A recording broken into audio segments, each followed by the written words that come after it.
And so the time has come to name the person who is at number 9 in the list of the greatest composers ever. But before I reveal his identity, see if you can guess from this musical clue.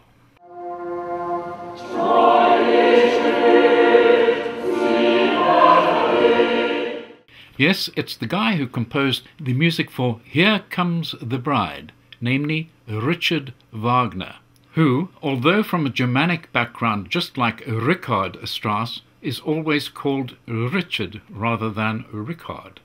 Don't ask me why. It just seems to be something that was agreed upon among music scholars without consulting me.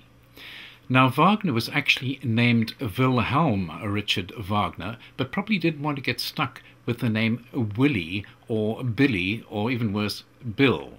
I mean, the name Bill Wagner or Willie Wagner just doesn't have quite the same ring to it, does it? Not counting Here Comes the Bride, probably the most widely known piece of Wagner's music is The Ride of the Valkyries.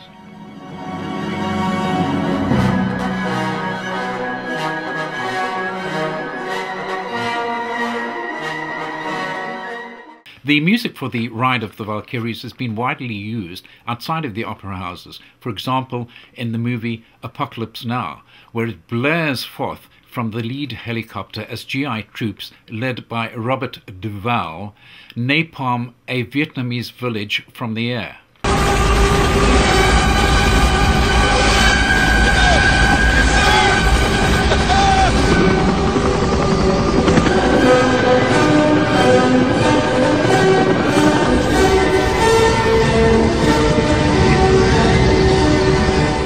But the version that I like best is the one by Elmer Fudd in the Warner Brothers cartoon What's Opera, Doc? Kill-da-wabbit, kill-da-wabbit, kill-da-wabbit. Kill-da-wabbit? Yo-ho-ho, yo-ho-ho, yo-ho-ho, yo-ho. O mighty warrior of great fighting stock, might I inquire to ask him, what's up, Doc? Kill-da-wabbit, kill-da-wabbit, kill-da-wabbit.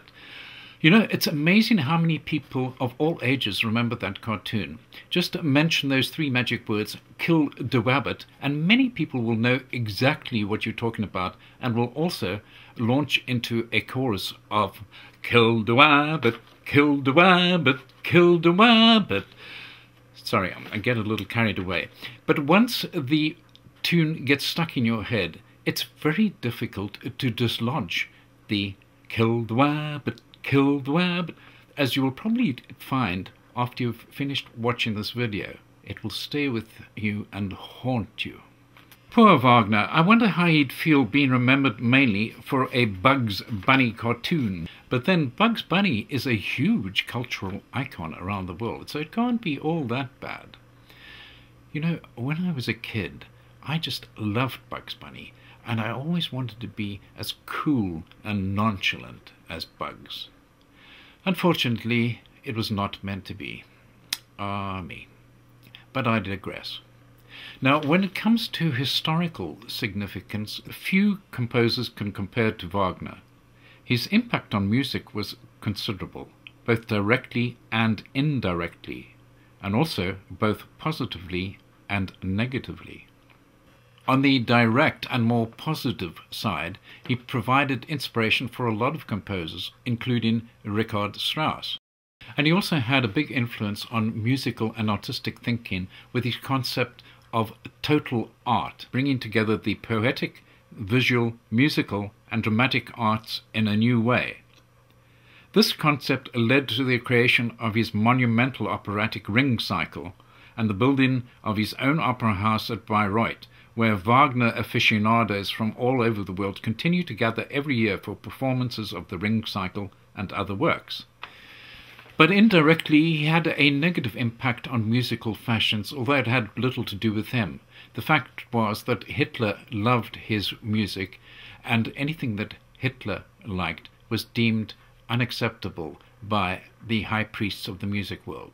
Some felt that the music and the mythical stories of German heroism in his operas had fed the flames of German nationalism.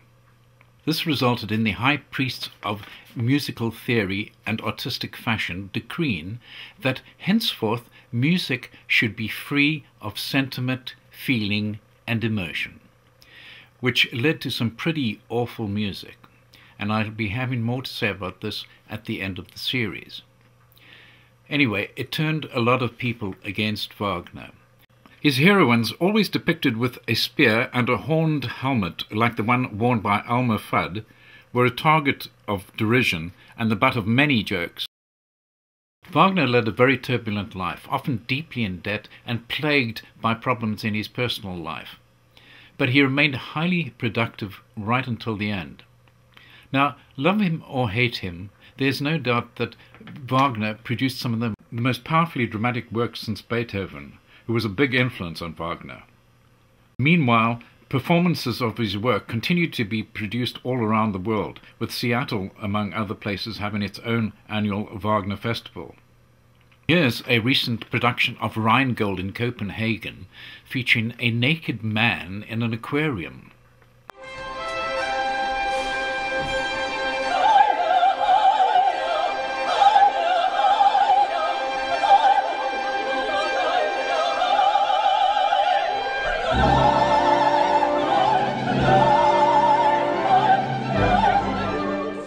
But for me, Wagner will always remain the guy who wrote the music for Kill-da-wabbit, Kill-da-wabbit, Kill-da-wabbit. Oops, sorry, I got carried away again.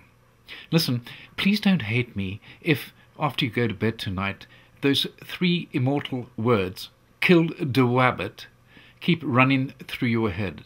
It happens to a lot of people, I'm afraid. Now, in my next video, I will be looking at the 8th place in the list of the greatest composers ever, and this time it is not a European, it is in fact an American, so stay tuned. In the meantime, here is some more background information from Wagner, taken from Wikipedia, along with some more personal music.